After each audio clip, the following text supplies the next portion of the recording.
Today we'll talk about how can you fix this problem on your design home app. So all you have to do, so you just click here on settings here.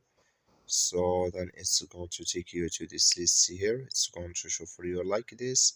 Then you just go down here. So you keep going down. Then you click here on apps. Then come to apps list here. And here can you looking for a design home app or just click here on search.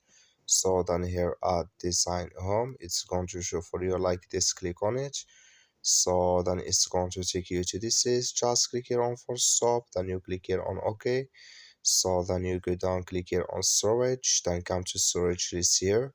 Just click here on clear cache. Then all you have to do, so just restart your phone and storage in the storage again. Then it's going to work with you. That's all you have to do. Thank you for watching. Don't forget to support us by liking, subscribe.